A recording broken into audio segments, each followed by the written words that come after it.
Hello, and welcome to the Real Show YouTube channel. I don't have to do any fancy intro for this because we're just doing a nice YouTube exclusive video for everybody. Hello.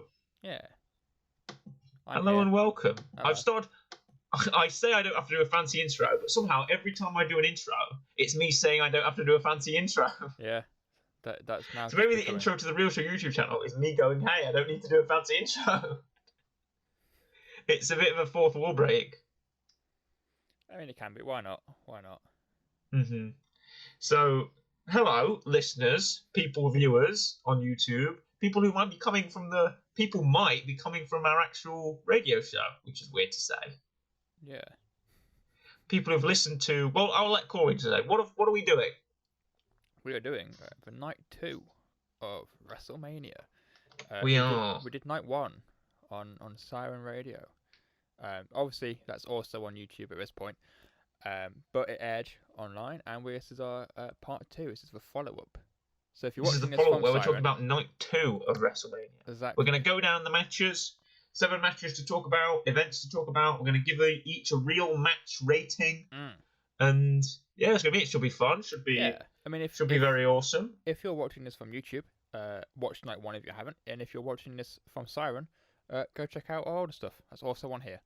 Yeah, give it a like, give us a subscribe. Do what you do. Do what you want to do. All the good YouTube stuff. Click that bell. That's another one they say. Yeah. That's what we used to say. Leave some feedback. Yeah.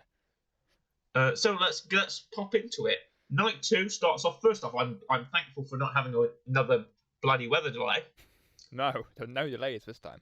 No delays. Straight into it. I got to bed at a reasonable hour. So did I. Well, reasonable. I think you got to bed at a reasonable hour in between the show, Corey, from what you've told me. Well, can't help it, man. You were quite sleepy, weren't you? It's blame the show, don't blame the person.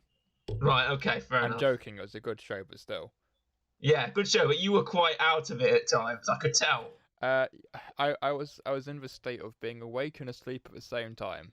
Yeah. Well, let's go into this first match. And then we kick off. Great promo package. It's Randy Orton. It's the Viper. It's the Apex Predator. He's against Bray Wyatt, the Fiend. Yeah. And Alexa Bliss, who's become this weird demonic schoolgirl. Now, I have reservations with this. You do indeed. Yeah. No, not so. Okay, my problem doesn't lie with the Fiend. I love the Fiend. Mm-hmm. The Fiend is one of the best supernatural characters in the last few years. Alexa Bliss, no, was never really a fan, and this is just kind of made it worse in my opinion. The fact that I'm sure Alexa Bliss, the person, is perfectly fine and perfectly happy and perfectly personable. I hope she is. But Alexa Bliss, the weird character, no, not so much really. Okay. I just don't like how she seems. I don't know. She just really annoys me. Okay. And well, where does your reservations lie then?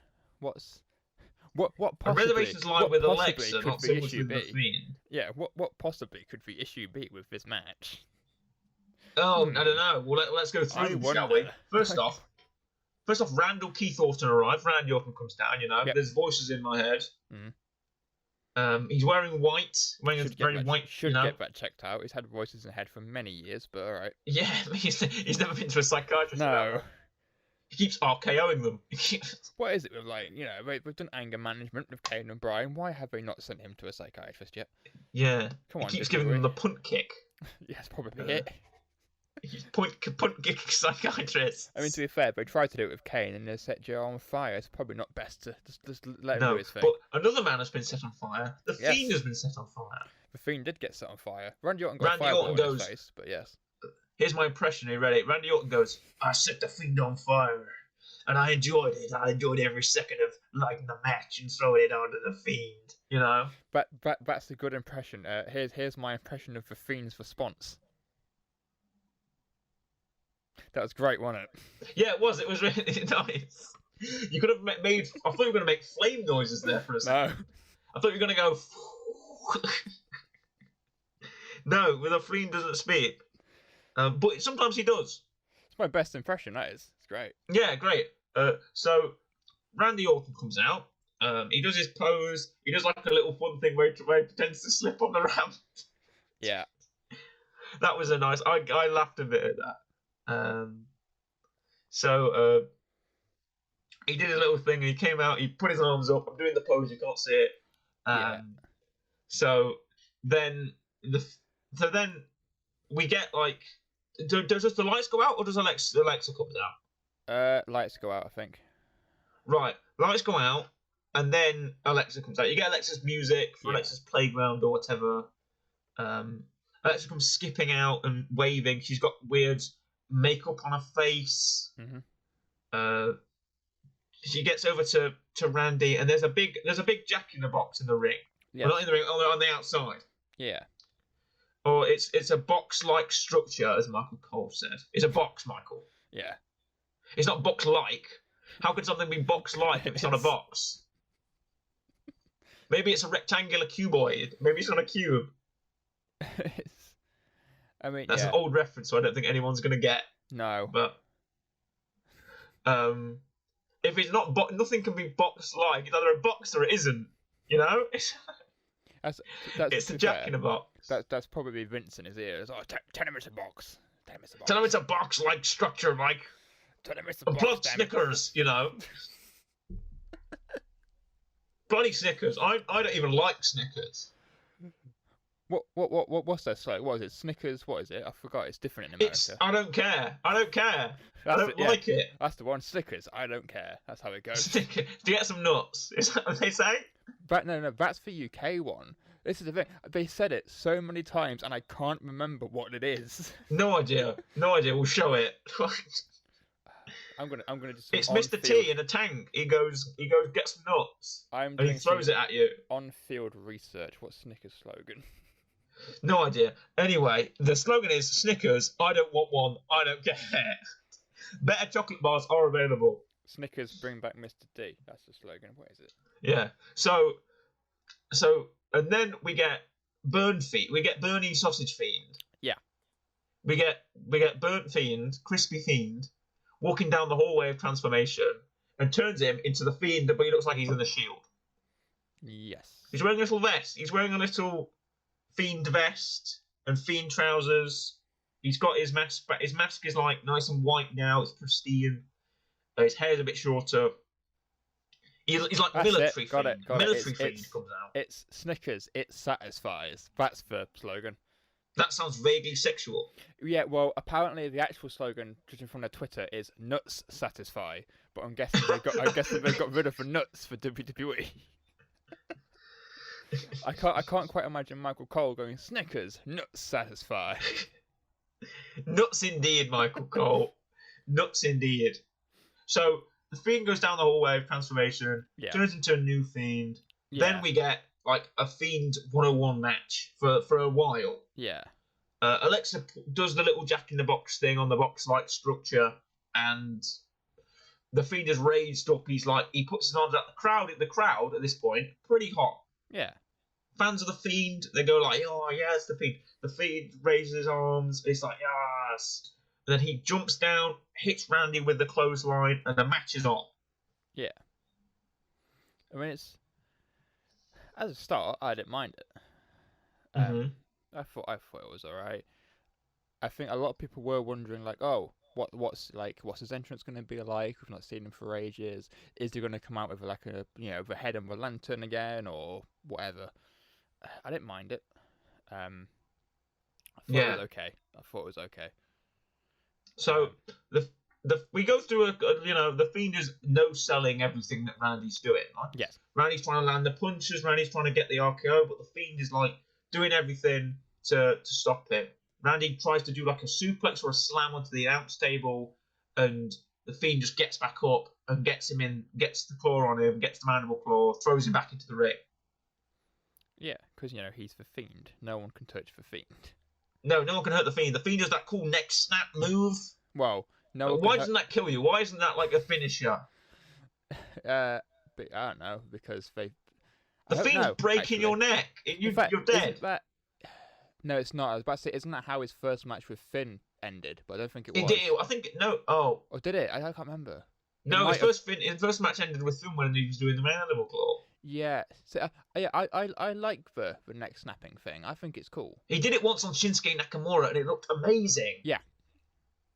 He was in a cage. I think it was a live show. He was doing a cage match with Shinsuke Nakamura. Sami Zayn was also there, and the Fiend did like the neck snap on Shinsuke. It looked like he killed him. I think it does depend on the person who's selling the move as well. Right, okay. But anyway, Randy does the neck snap. Well, Randy's like, oh, his eyes are wide. He's like, oh, Yeah. He tries to set up moves, but the Fiend's not having it. And then we get to the point where people have problems, and I am one of those people who have a problem. Walk us through it, why don't you, Corey?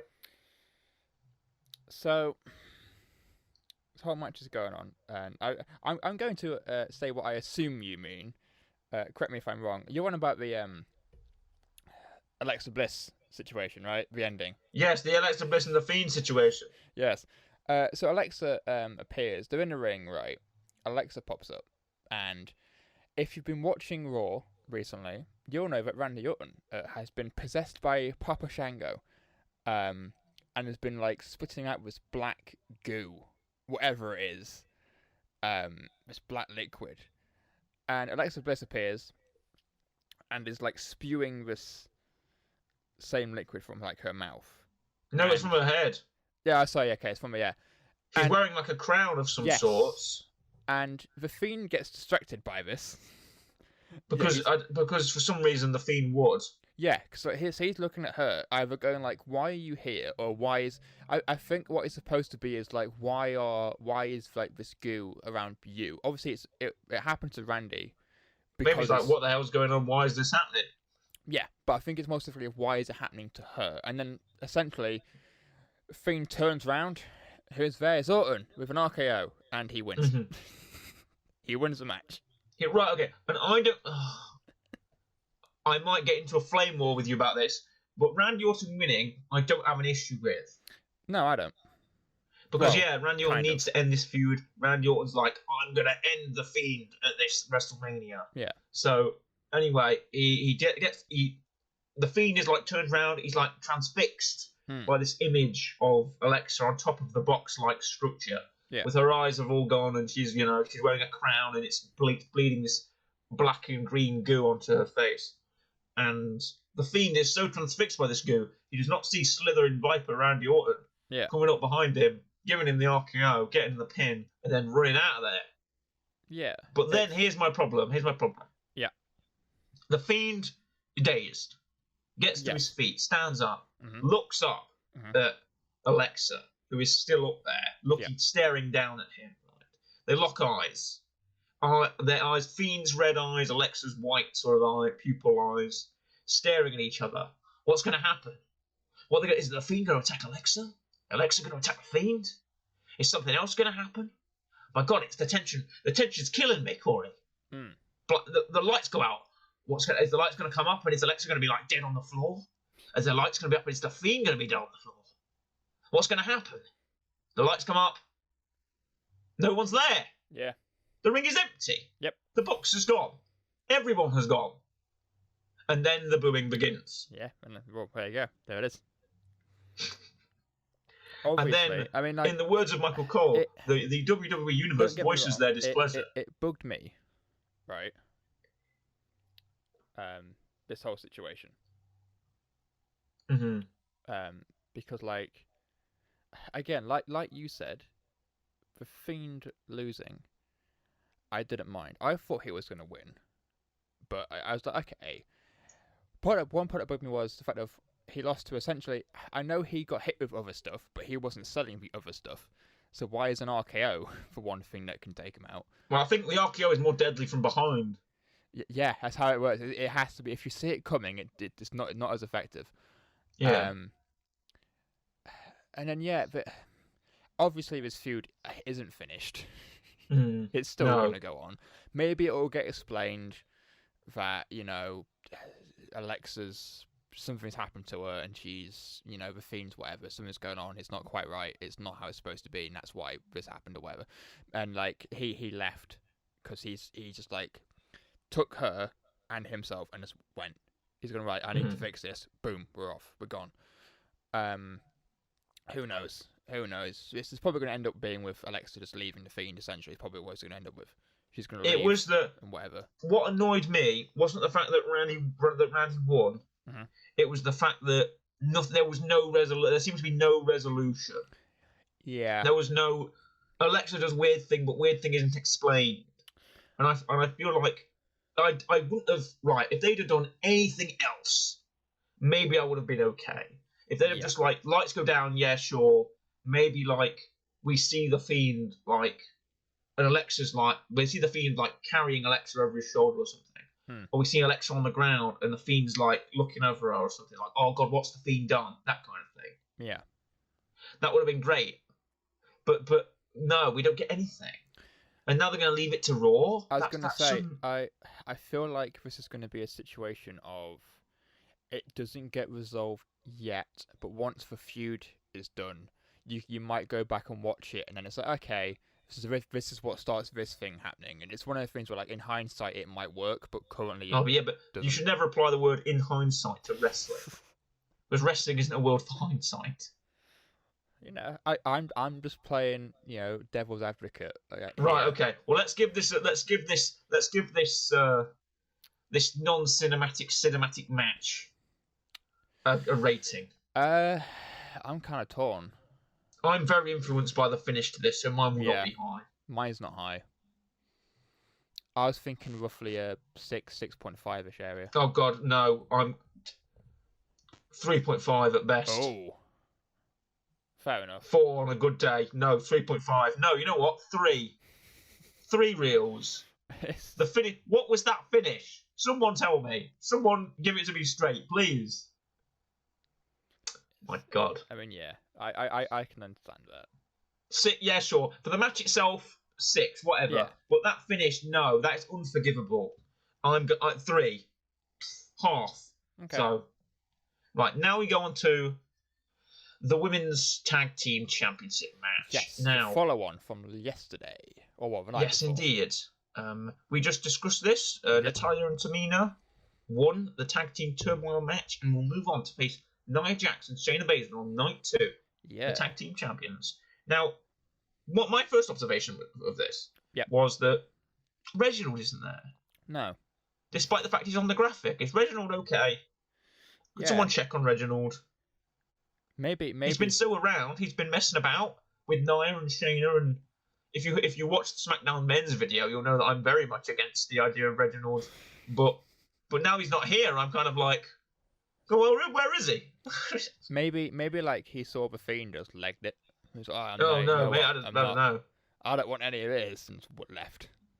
Okay, well, let's get into what happened. Now, Tamina and Nia have had this sort of thing since the Royal Rumble. Yeah. Like, oh, we're related, but we have to take each other on. We're forced to take each other on, kind of thing.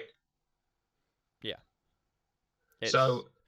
Yeah. She posted a thing on social media, which was essentially what you're saying, which is like, oh, here's what we've been through, and here's all these pictures of our past, and then whatever. And she's like, oh, but I'm still going to beat you at Mania, etc., etc., etc. Who did this? Nia Jax. All right. Okay. Cool. Yeah. And essentially, that's all this. I'd about to say build. Obviously, there isn't really a build because the match was determined the night before. But I mean, I didn't mind it. I think seeing Natalya and Tamina versus Jackson Baszler. Yeah. It was heel versus heel. Yeah, that's a bit of an issue. But in essence of it being heel versus heel, someone has to be face. Yes. It ends up being someone is more heel. Tamina. Yeah, someone is more heel. Yeah, it ended up being Natty and Tamina because, as I said, the crowd really became hot on Tamina really quickly. Yeah. Like, they were like, oh, what? Imagine if they win. Tamina will get her first belt ever in WWE. It will be like the Jinder situation from back. You said this before. It will be like the Jinder situation. It will be like WWE champion Jinder Mahal. Exactly. No. It's the only thing I can relate it to, where like someone who it hasn't been champion wins a belt randomly. Except for right, Jinder, yes, but it's happened. This is the second longest match of the night. Did you know that? I've just looked at the times and I've just found out. Yes, this is the second longest match of the night. Yeah. Apart from the main event, was that really warranted? I don't think so. No. I feel like a lot of matches, especially ones that are coming up, could have gone longer. Yeah. But which cut time out of things that I would have liked to see more of. Now, Nia Jax and Shayna Baszler, they've become quite an effective team throughout SmackDown, Raw, and NXT. They have. Despite not liking each other at the start, they've sort of grown to this sort of weird bond where they do like each other now. Yeah. So they come out. I'm a big fan of Shayna. Nia not so much, but whatever. She serves a purpose. She's the big heel woman who's really can mess people up. Yeah. So they get in there, they get to the ring, and they hold up the belts, and it's time for the match. Yes. Now, Nia is immediately quite hostile towards their opponents, and she's like, "I want to have Tamina in the ring." So it kind of becomes a Nia versus Tamina, Shayna versus Natty situation. Yeah. Which I think works on multiple levels. It does. One, you have the family thing with Nia and Tamina. Yeah. And two, I know that Natty and Shayna are actually quite good friends outside the ring. Yeah, I thought you were going to go down the route of it works also on the realm of finishes wise because both Shayna and Natalya's finishes are submissions. And yes. Tamina's and Nia Jax's are slams that let you pick impact. up. You call them an impact finisher. Yeah. That's the word I was looking for. Not to be confused with the wrestling promotion. Yeah, Shayna and Natty also have very similar styles. They do. They've trained together. I've seen footage. Yeah. They train together, and they also have very similar grappling styles. Like Shayna is like working the wrist, she's working the leg, she's giving it the grapple. Natty is like trying to get the sharpshooter all the time, hitting the discus clothesline, which I think looks weak as hell, but whatever. Like doing a spin does not give you any more momentum. And you should never spin in a fight because it exposes your back. There's only there's only a few circumstances where it can work. Yeah, but you should never spin in a fight. Never spin in a fight for it. Anyway, Nia and Tamina have a good few exchanges. I legitimately thought that Tamina was perhaps injured or at least stunned in some way when she was outside that ring. Yeah. She was down for a while. Yeah. I was like, I know Tamina's going to come in and break the pin. I was like, is she okay? Yeah. So, by the way, my stream did not crash once during night 2, and I was very happy for that. Good. I mean, yeah, my stream didn't crash. I crashed, but my stream. You crashed? No, yeah, you crashed instead. Yeah. So we get Nia and Shayna. They're working. Natty and Tamina over. They're building Nia and Shayna as this like unstoppable team, and Natty and Tamina. But they I think they've had the best shot at them since probably Raquel and Dakota in NXT. Yeah. What happened then? What's going on then? With what? With NXT or in the match? No, right now in the match. Let me see if I can try and reconfigure my memory here. I forget you were passed out for this section. Yeah, this is the thing. I can't tell if it's because I'm asleep or because the match. To be fair, I was about to say it wasn't that enjoyable. It was alright. I didn't mind it. Yeah. So Nia and Shayna are really working on Natty and Tamina. Yeah. Nia gets in there and tries to take out Natalya, but Natalya tries to get her in the sharpshooter. Yeah. She gets it, but she's not the legal woman. I thought, hold on, are they going to botch this? But no, they didn't. Shayna dives in there because Shayna is the legal woman, and she gets it's called something. The Kirifuda. I always confuse it with what Samoa Joe does. Samoa Joe is the Kirifuda clutch.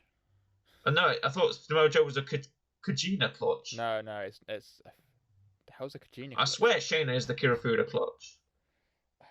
Let me anyway, let me fact check this. Shayna gets in there. She gets whatever she does. She gets the choke, and Natty doesn't tap. Natty just goes out, and she gets and they get the victory. And again, I feel like the crowd really was a bit dead for this, and somewhat turned on it by the fact that this could have been a chance for Natty and Tamina to really get somewhere, and it was taken from them. There's, I think, a couple of reasons why that could possibly be. Right, go on then. I think one of them is potentially the Tamina thing, where it's like this person could win the belt finally, and even if some people don't want her to win on like a serious level, even if it is like just like Jinder, where it's like they want to see it happen just because it's probably not going to happen again.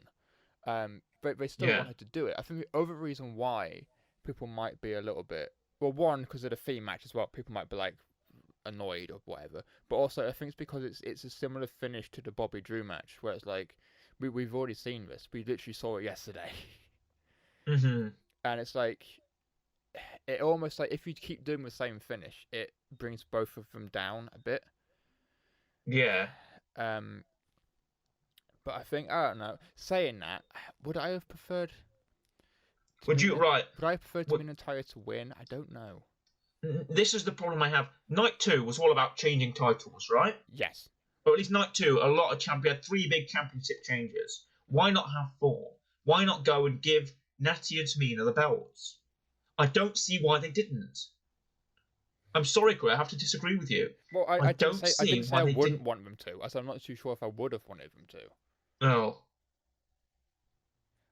Like, to be fair though, the other problem I have with this match is Jackson Bayszler won, right? Fair enough.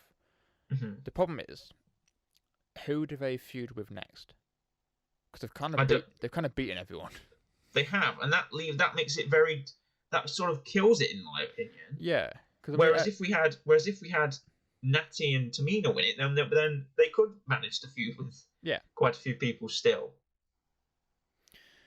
It's a bit of a.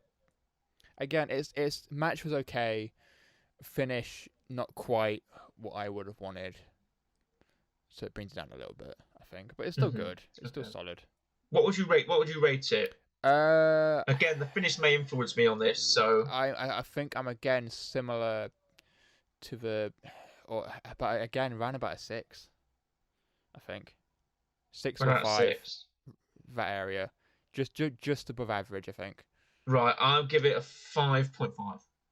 Okay, that's fair. Purely because I thought the finish somewhat influenced me on this. Yeah. I thought if Natty and Tamina had won, I probably would have felt better about it than if Nia and Shayna had just retained, which was what they did. That makes sense. Next we have Kevin Owens versus Sami Zayn, which if you've watched the SmackDown men's roster, you will have seen how much I praised Sami Owens and Sami Owens. Sami Owens. Sami Owens and Kevin Zayn.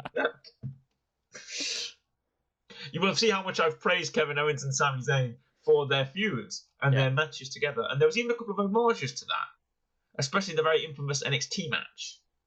Yeah. Where Kevin Owens just destroyed Sami Zayn. There were several shades of that with the power bombs that Kevin Owens was using. But Sami Zayn, I was about to say Sami Owens then again. Sami Zayn wasn't alone in this match, was he? He was not. He had some help. Well, not so much help, but no, he had. He was with somebody. Who was he? Come on, who was he with? He was with American. I mean, online personality / boxer, I guess. / amateur boxer / American YouTuber Logan Paul. Yeah, Mr. Logan Paul. Yes, professional forest explorer Logan Paul. Yeah, he heated up and to be fair to him, like Bad Bunny, he seemed... Yeah, but I don't think he... Part of me thought he's either just not giving a crap, or he's trying to play like the cool, laid-back heel. Yeah. I don't get what Logan was really going for, apart from at the end. I don't. But throughout the match, whenever like Corey... One of my favourite Corey Graves lines from this match was, I'd subscribe to Logan Paul's channel just to unsubscribe. I thought that was quite funny, actually, and quite a topical thing to say for Corey Graves. So, yeah. But what did you think of this match, Corey? Again, in my haze, my purple haze, as Jimi Hendrix would say. You know what?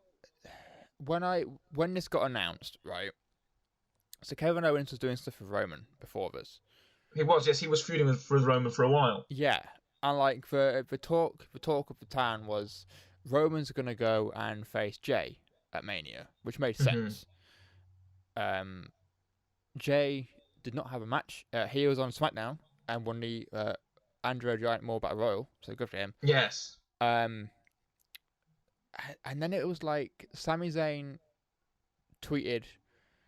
No, Logan Paul tweeted about conspiracy. Sami Zayn replied to Logan Paul saying, "Check out my documentary," which then like got this whole thing started. Zayn turned up and SmackDown, and like Logan Paul was with him at the like trailer, like reveal. And then Kevin Owens just like comes out and fights him, and then like that's the build. It's like cool. We're just gonna have a match, which to be fair, nothing against Zayn and Owens. Their matches are fantastic. Their NXT stuff, their indie stuff is great. They're solid in the ring. Their like charisma together is fantastic. So it's one of great chemistry. Like, exactly. You know if you put them in a ring together, something good is gonna happen. We're not gonna have a bad match, right? We're not. I thought this was okay. I didn't really get why Logan was there. I get why business-wise he was there. Yeah, of course. But I don't get why storyline-wise he was there.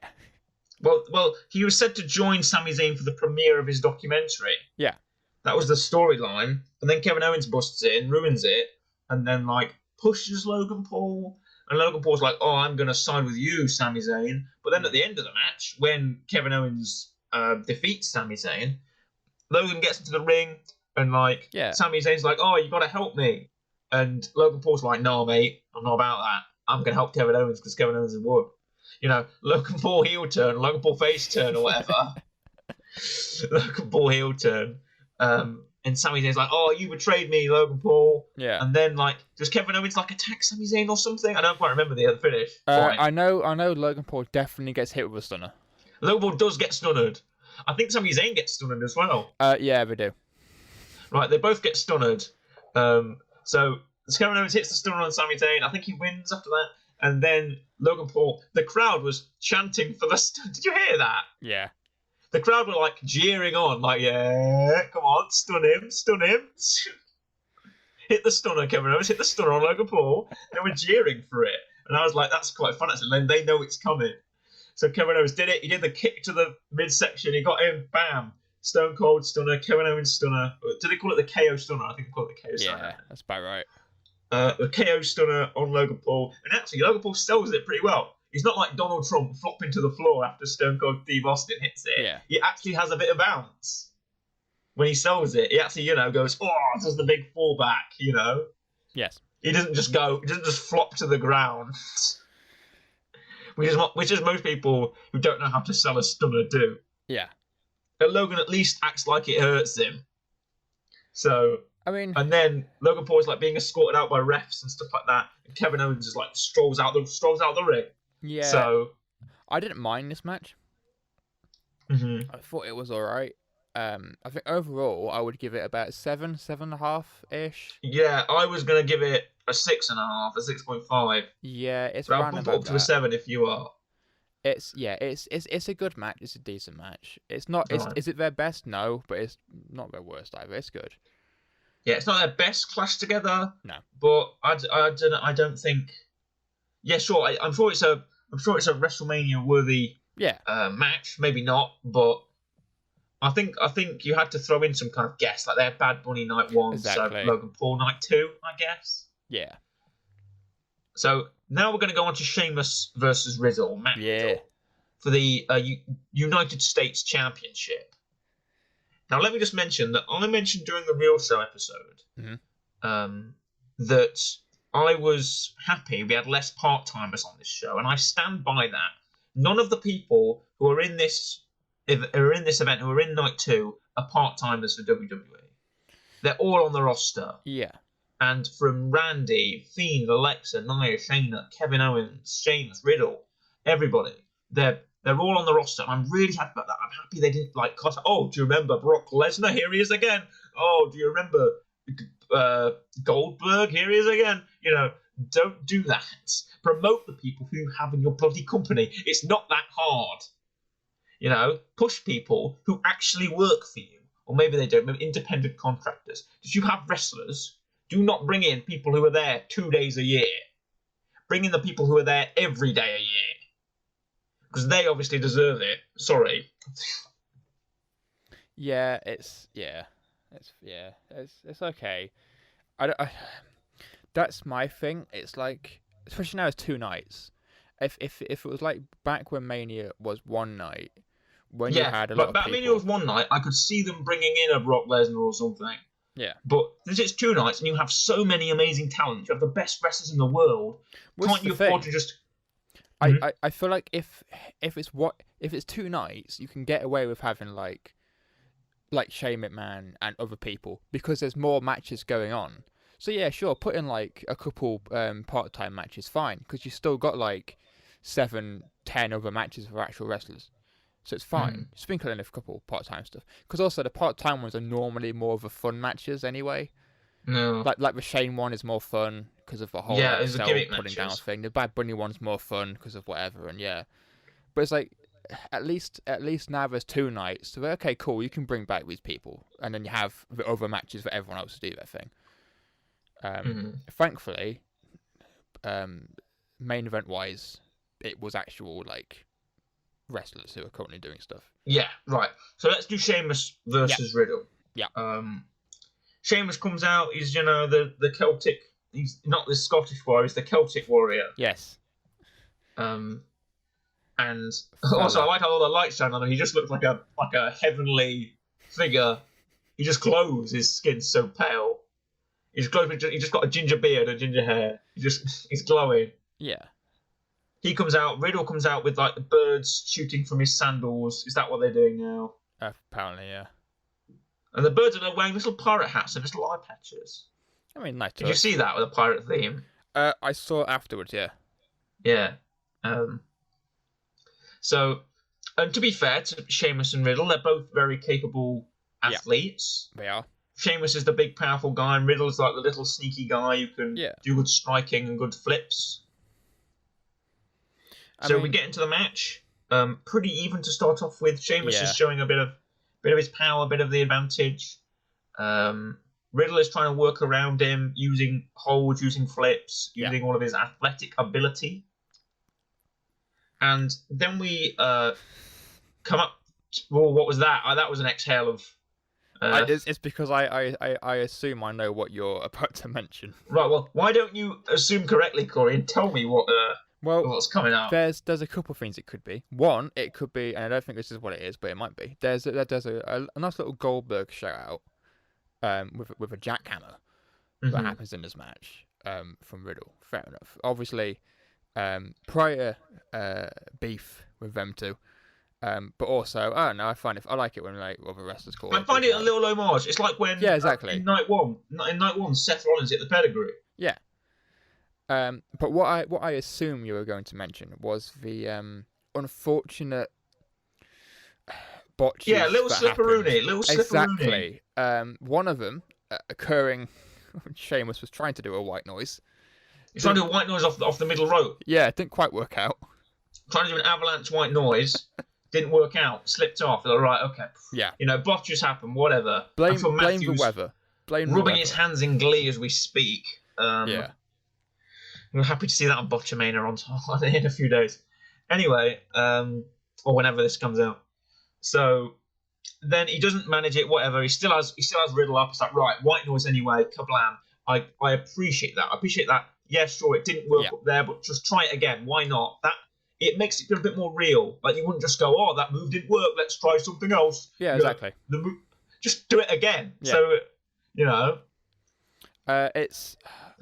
I can't remember when it was. It reminds me, Zack Ryder did something similar. He was on the top rope, and I think he was supposed to do a dive, and he slipped, and, like, just essentially fell on his knees and missed a person. But instead of, like...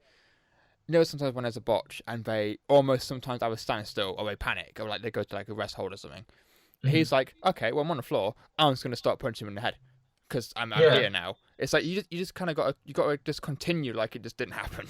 Yeah. But I think Riddle kicked out of that or something, and then they went into the final spot, which was Riddle was like flipping between the ropes. Yeah. He tried to do like a like a lion, like a moonsault or something. He off was the middle doing rope. it was doing a moonsault off the ropes, almost like a lion salt essentially. And Yeah. Sheamus hit the bro kick into it. Yes, really hit the bro kick. He did hit the bro kick so hard it broke Riddle's face. Caught Riddle square in the face. Yeah. Which, to be Sheamus fair, got the pin. Sheamus got the cover. Sheamus got the win. Yeah, which I'm happy with. I'm happy he's won. I like Riddle. But his title run was like he didn't really do anything. Unfortunately, No, I don't quite. Yeah. All it was So what would I think champion. Overall? I like scooters. This was a step. Did you say I like scooters? That's what his gimmick is on Raw. Oh, I thought his gimmick is I'm high all the time. No. It's evolved now. He goes around on a scooter and is like, "Oh, Nakamura, and forget my lines. Do you like my scooter?" And like everyone ignores him. The reason why him and Sheamus had a match was because he was like, "Oh, Sheamus, look, here's my scooter." And Sheamus like, "Oh, do you reckon I could ride one of those?" And he says yes, and then Sheamus just hits him in the nuts with the scooter. Nice. That's it. But that's why the match happened. I forget. We didn't mention the build to some of these matches. That's probably why. Yeah. The fact that Sheamus is having a WrestleMania match with Riddle because he hit him in the nuts with a scooter. In the words of Wade Barrett from New Year's Evil from NXT, it's one of my favourite announcing calls ever. Shotzi Blackheart's got a tank and she fires it at what's his name? It's not Devlin. It's the guy with Gargano, Austin Theory. And Wade Barrett just goes right in the ghoulies. I love that. It's so funny. So that's how that match started. Sheamus hit Riddle right in the ghoulies. I love ghoulies. It's such a great word. Yeah. I can imagine Wade Barrett doing that call, actually. It's really funny. What a great guy. Anyway, we get the finish. Sheamus wins. Sheamus gets to raise the US title again. Yeah, there was a little nod. I think this was from Sheamus on social media to the whole Daniel Bryan thing. He captured like overkick heard around the world, which is obviously when he beat Bryan at Mania. Which, to be fair, that's what I thought was going to happen. I thought he was just going to kick him straight away and win. Yeah, me too. Actually, as Sheamus was making his entrance, I thought that gear looks similar to the one he wore when he fought Daniel Bryan. Yeah, I was like, he's just going to bro kick him in and just win. Which, to be fair, I wouldn't have minded, to be honest. But no, I thought that Matt Riddle would have actually maybe get some offense in before, and he did. So he did. Then we go on to the. Wait, we've got a real rating first. Oh yeah, you got to give it a rating.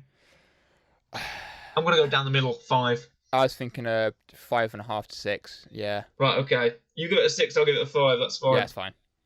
Now we have Apollo Crews versus Big E. Now. This is the effect of the infamous WWE hometown disadvantage curse. Yes. If you're fighting where you're from, you're going to lose. Yes, and Big E was. Yeah. He was fighting in his hometown, but Apollo Crews was also outweighed because Apollo Crews was fighting in his gimmick match. Yes, I know, and it was his gimmick match. So there was the curse of... Which curse will be broken tonight? That, Big E also then had the curse of Big E had a live performance. Yes. Big E had two curses. Actually, that curse was broken twice tonight. It was, actually, yeah. Because Rhea had Ash Costello, which we'll get on to. In Big E's case, it wasn't. He had two curses on him. He couldn't do it. He had Wale. Was it Wale or Wale? Wale, I believe it was Wale. He had Wale sting him out, so that's one curse. Yeah. Then he had the second curse of it's your hometown. I think the hometown curse is stronger than I think it is, yeah. In terms of WWE curses, the hometown curse is stronger than the live performance curse. Very rarely do people beat the hometown curse. Yeah, I think no one's beaten the hometown curse. It depends how specific you get. Right. But Big E was all like, I've wrestled in Tampa Bay, I've done sports in Tampa Bay, I love Florida. I'm like, you're going to lose, buddy, I'm sorry. Yeah. I was so... I didn't even realise... I didn't even know where Big E was from until he started talking about it, and I thought, oh, no, he's lost this. Yeah. I know about the curse. Anyway, it's the Nigerian drum fight. Yeah. That doesn't involve any drums. Nope. The drums beside the ring, they crashed into drums a couple of times. Well, no, people fell into drums a couple of times. Yeah. But they never used them, they never threw them, they never hit anybody with them. It just seemed like a hardcore match that's got a different name. Yeah, I think it was mentioned on SmackDown. The reason why it's called it is because you hit your opponent so loud it sounds like a drum, which is the whole point. Right. Yeah, I think that was the line. So yeah, they had kendo sticks. They had steel steps. My personal favourite, by the way, weapon is a kendo stick. Or the gong. Oh, the gong. Out of wrestling, right? Obviously, Triple H has a sledgehammer. You got steel chairs. Kendo sticks are my favourite. I love. Their favourite weapon. I love a good kendo stick. I like the good snap of when you hit somebody. Exactly. Snap. I like people can hit it so hard that it breaks in half. I love kendo sticks. Favourite weapon. That happened once. I think it was an Impact. I think it was a woman. I think it was Jordan Grace. She was saving somebody was like being attacked or something by Taya Valkyrie, and Jordan Grace got in there with a kendo stick and hit it so hard on Taya Valkyrie's back that it just completely broke into pieces. And I was like, that is either a very strong back or a very weak kendo stick. But yeah, I like a good kendo stick shot. Yeah, it feels impactful. It feels like, Exactly. So they get in there. They do a tussle. Yeah. Apollo is. I mentioned this to you when we were watching it together. Apollo is constantly like, stand up. Yeah. He's like, I want you on your feet when I beat you, and I like that. It's a nice little heel thing to go. I'm honourable, but I'm also a bad guy. I gotta stand up when I beat you. Yeah, it's honourable because it makes Big E look worse because he's being embarrassed essentially. Yeah, he's like, right, I'm going to stand up. I'm going to make you stand up, hit you back down again, make you stand up again. There's quite a few. These next two matches are like the embarrassment matches. Because we get Apollo, and he's really trashing Big E. He's trying to trash Big E. He's trying to throw him into the steel steps. He's using the steel steps on him. He tries to, smash him with the steel steps. I quite like Apollo Crews' new sort of African gimmick. I do. His Nigerian gimmick. He comes out carrying that, big spear pole thing. He's got we'll get to the finish in a second. Yeah. But it's really intense. I like these. This is as we mentioned, this is the big men, big chest, big muscle slapping meat match, right? They're real hard hits, big slams. That's what you want to see. Yeah. And the crowd did get a little bit more hype for it. They were a bit sort of the Kevin Owens, Sami Zayn thing, and Nia Jackson, Shayna sort of turned them off. But this is sort of turning them back on. Yeah, I mean, what do you think? I enjoyed it. I do like my hardcore matches, my Extreme Rules, weapons are allowed. You like your weapon bout, you like your weaponry bouts. Yeah, just hit each other as hard as you can. Mm-hmm. I think it's good. I like it. Again, match was solid, right? Big E can wrestle. Apollo Crews can wrestle, but so again, it's a similar thing of. Especially with Big E, you put him in a match, you're going to get a solid match. The issue, well, it depends how you look at it. With me, it's a bit of an issue. The issue comes again in the finish. Right. Okay. Well, okay. The finish comes. Big E is. He's gonna. Was he gonna hit the big end or something? Yes, I want to say it was. He was about to. Basically, he was about to win. He was in a winning position. He was about to finish off Apollo Crews, retain his Intercontinental Championship, and win. But then, out of nowhere, this guy comes out in an African general's uniform or something, in a military uniform, hits him with a choke slam or hits him with a power bomb or something. Yeah, it was a choke slam, yeah. Hits him with a couple of choke slams. The ref is like, who the hell is this guy? Why are you in the ring all of a sudden? Apollo Crews is like, oh, I better cover him. As if he sounds like a farmer. Oh, I better cover Big E. So Apollo Crews gets the cover, and it goes 1, 2, 3.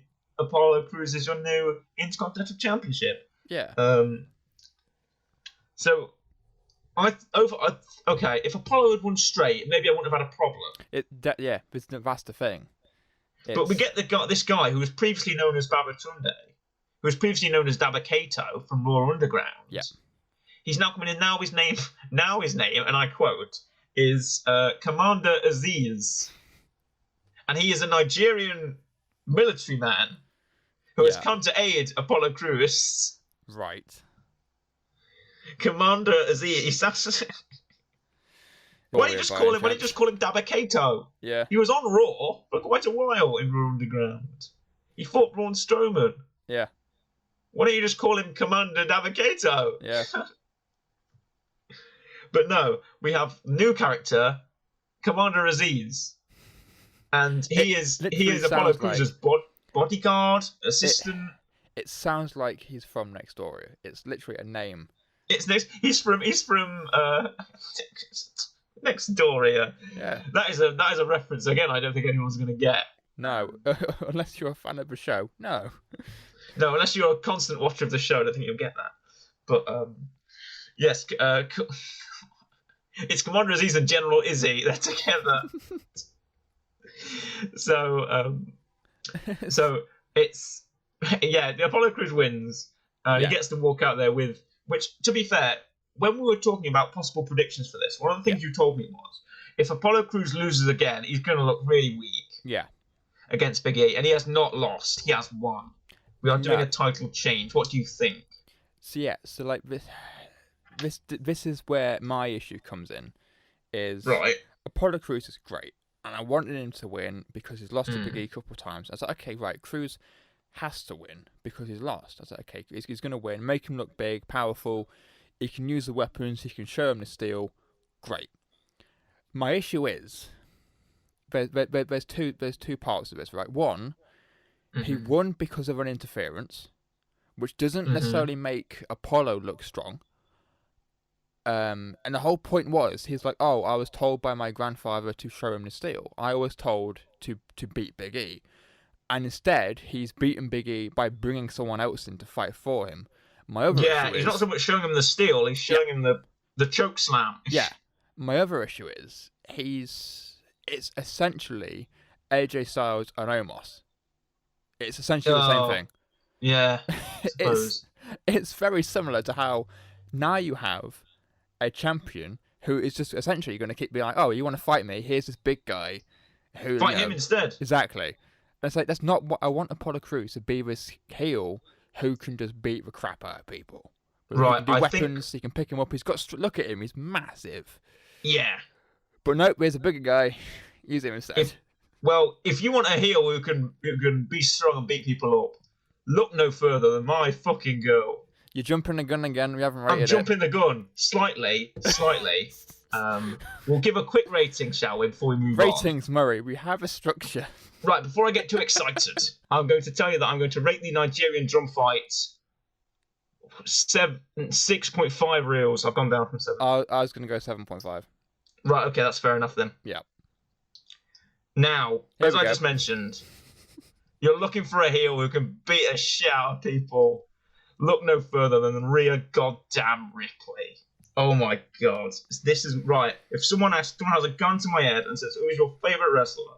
I will say without a doubt it is Rhea Ripley. I'm going to... stop me if I keep talking for too long. I was going to say, I think I'll just let you handle this match for the most part. Right, okay. I think she's absolutely stellar. I think that she does everything so perfectly, so amazingly, so awesomely.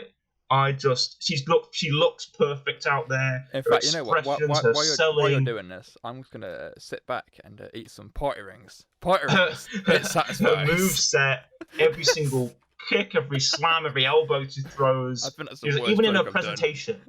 What? Pardon? I think that's the worst joke I've done. Party ring. No, I went party rings. It satisfies.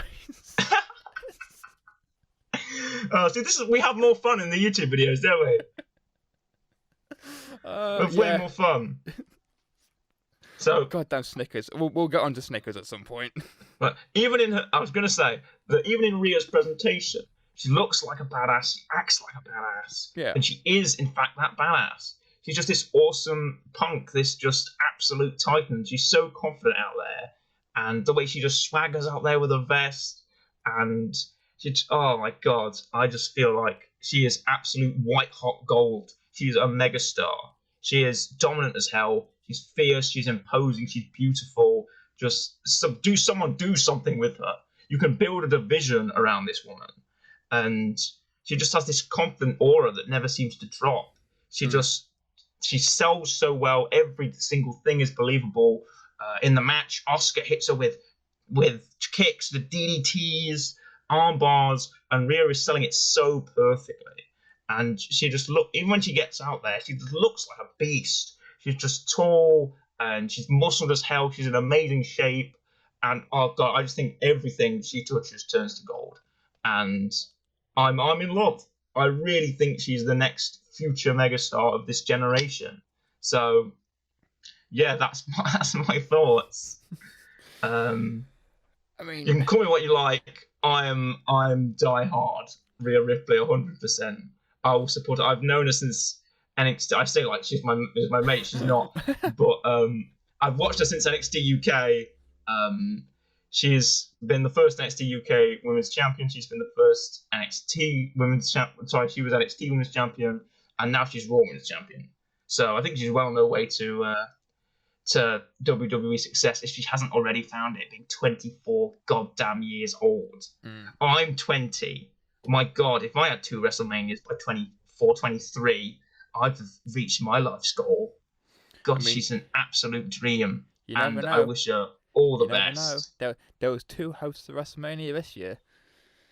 Maybe next year. Oh God, don't say that, Corey. Maybe next year it'll be us. Maybe. We'll WrestleMania be like 38. the SNL people. And we'll be in the Andrew Giant Battle Royal. But to walk over the match a little, Rhea was an absolute star. There's no question about that. Ash Costello came out. All of her band are wearing like Rhea's previous vest from her previous matches. Yeah. And Ash Costello puts her lungs into "This is my brutality," and it feels right. She comes out with all the fire and all the flame, and she does that massive stomp onto the ramp. And she's got so much just swagger in her movements, and she's so confident. She has this aura around her, and her presentation's really exciting. She looks intimidating. She looks so stunning and so impactful. Oh my God! Dear, what a woman. So she gets out there. She gets into the ring. She just owns it. She brings the hurt, she brings the brutality to Asuka. She's kicking her in the face, throwing her down, constant trash talking, just like, "Oh, you're the champion, oh, you ain't shit, sister." She's absolutely making a mockery out of Asuka, and I couldn't have enjoyed any more second of it. But no, Asuka, to say Asuka holds her own, she's been champion for more than 100 days, I'd say. Yeah. But let's be fair, she did nothing with the belt after Sasha and Bayley broke up. Yeah. It's like even then when you're like, oh, she's been champion for like 100 days, I didn't realise that because she's not really done much. No, the most she did was when she was feuding against Sasha and Bayley, and after they broke up, she didn't really do anything. I mean, she won the tag belts. Did you even know that? Tag belts for a bit. With Charlotte, it was supposed to be Lana.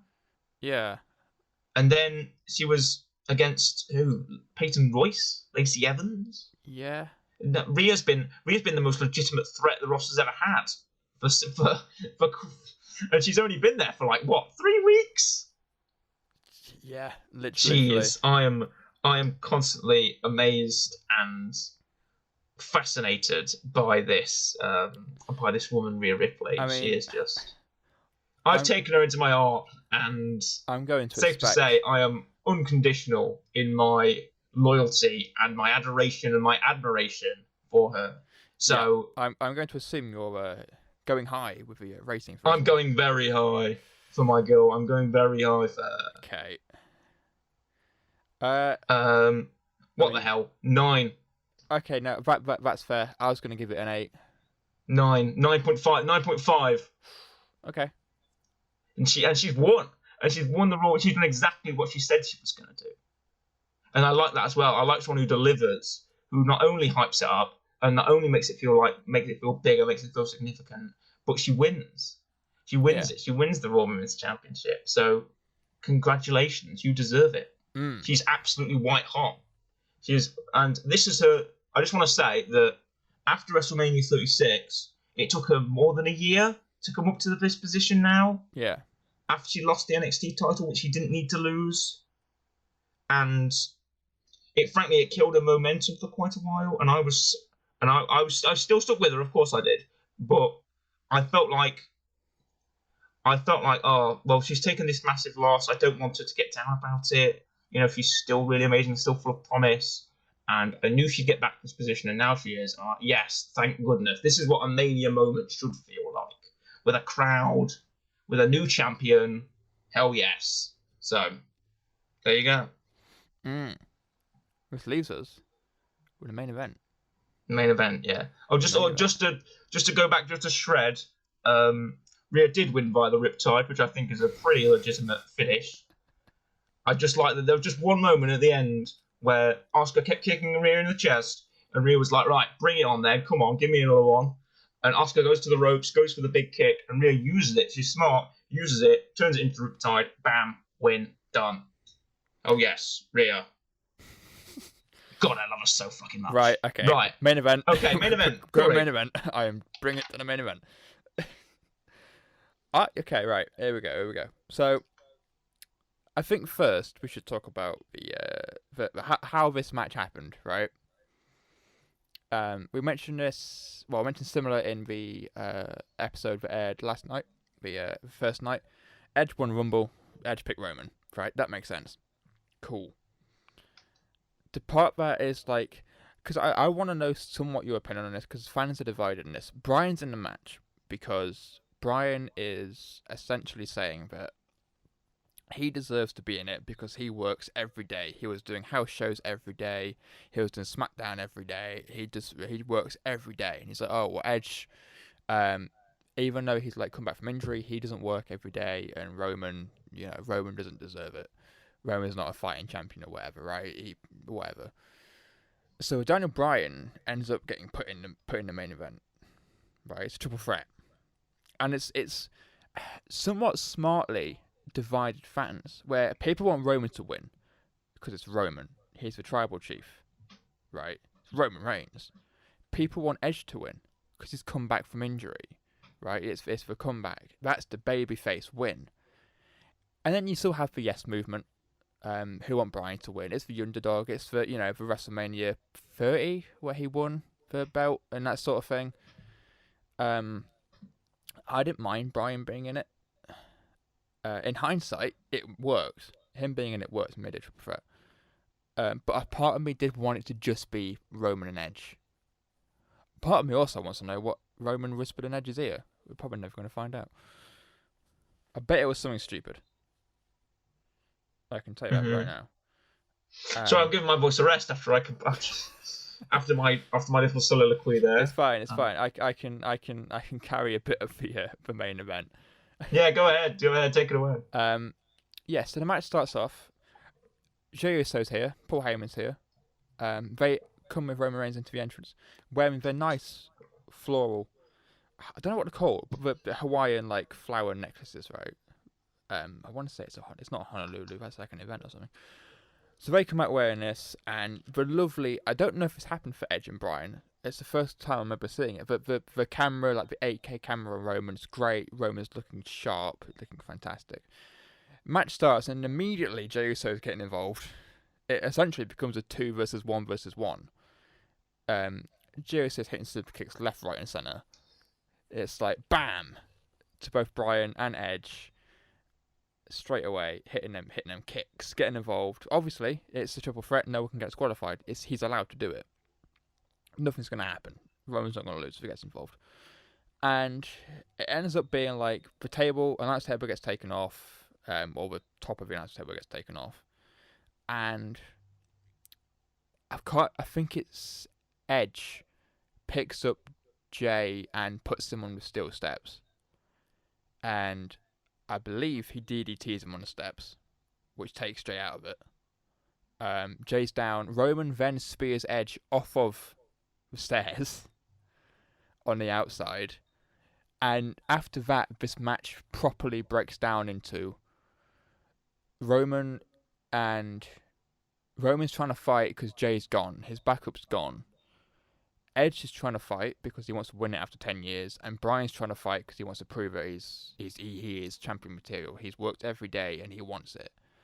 This is when the match starts essentially breaking down into an actual scrap. This is a fight. This isn't I'm gonna try and prove that I'm a better fighter. This is every single man wants the belt. They want to win. And at every point in this match, there's points where people could win. There's one point where Edge has a crossface in a Roman. And then Edge lets go, grabs a bit of a chair, starts using the chair to hurt Roman even more. And then Bryan gets involved, blocks him with a yes lock. Which Roman can't tap because both his arms are being held. But then also it makes sense that Roman's getting hurt. It makes sense because he's about to tap. Bryan grabs the arm, wraps him for the S-lock. Edge and Bryan then start headbutting each other because someone's got to let go. And it's just this scrap. It's this proper scrap of a fight where everyone's going at each other. And like, there's no part of this match where it slows down. It's just constantly going. And then the ending is by far, in my opinion, the best match ending of both nights. Which isn't much if you take the fact that most of night 2, we said the ending were bad for most of the matches. But the ending was superb. So, Edge brings 3 chairs into the ring. Bryan's down, Roman's down. Edge brings in 3 chairs, right? And if you're not a fan of wrestling, you know what a concerto is. If you don't know what a concerto is, imagine someone's lying face down, there's a chair under their head. Edge grabs the chair, and he's going to hit your head with a chair, which then hits the other chair below them. So he hits Bryan, swings to Bryan, hit. Bryan's been hit. And he is out. Bryan's gone. He's going to go hit Roman. And then Jay comes back out. Starts hitting him. I love Jay. Starts scrapping him straight away. Shouts to Roman. Tells him to get up. Edge takes out Jay straight away. Hits him with a chair. Chair shots. Edge turns around. Spear from Roman. That could have been it. That could have quite easily been it. Bryan's down. He's not getting up. That could have been it. Instead, they have Roman put the chair below Edge's head. Pick up the other chair. Roman hits Edge with the concerto instead, which is great. But to top it all off, Roman picks up Edge, drags him along to Bryan, puts him on top of Bryan, and pins both of them. And wins the belt. He retains the belt by pinning both of them. And like, even though before this, I was like, oh, I think Edge is going to win, because they'll have Edge win, have a nice pop, and then Roman will win it back. After Roman won, I was like, nah, that is the only way they could have done it. Because Roman's pinned both. He's beaten both of them.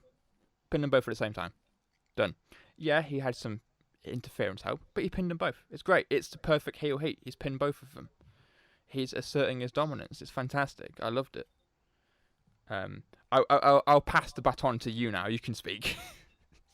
Thank you. I've just had a nice time. I've just sort of sat back. I've had a bit of a drink. I've just had a nice time. I've just been enjoying myself sat back here. Well done. Thank you. Well, that was a very nice. That was a very nice summary. There's nothing more I can say really, apart from the fact that they all had good offense. Yeah. That spear and spear from Edge and Roman Reigns was great. Yeah, I forgot about that.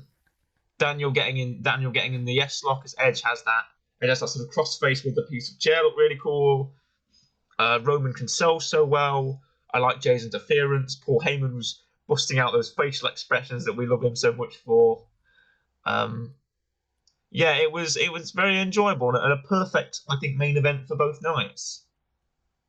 And a perfectly built triple threat match. So there's nothing more I can say than let's give it a real rating. Let's cap this off. Now this is a real match rating, so I suppose it's different to our film and TV ratings. This is like wrestling match standards. I'm going high for this one. Right, I'm going to go for 9, just to let you know. I'm going to go for 9. That's roughly where I was going. You know what? I only give Rhea the 0.5 because she's Rhea and she's my favourite. You know what? 9.5. I'll go a bit higher. Well, okay, 9. Fair. Well done. 9.5. Well done. Would have been better if Michael Cole did not keep going on about the damn Snickers. Less Snickers, Michael Cole. Come on. Jeez. We know you're hungry. Sat there for 5 hours talking about. You don't have to keep plugging it. Okay. But we do. So please subscribe and like and do a comment and let us know what you think. We also have an Instagram, The Real Show FM, if you'd like to follow that as well. Yeah. Corey will include a link in the description. Please include a link in the description, Corey. It'll be down there. And we hope you enjoyed our review, our 2-episode review of WrestleMania 37. Thank you very much and goodbye. Yeah, goodbye.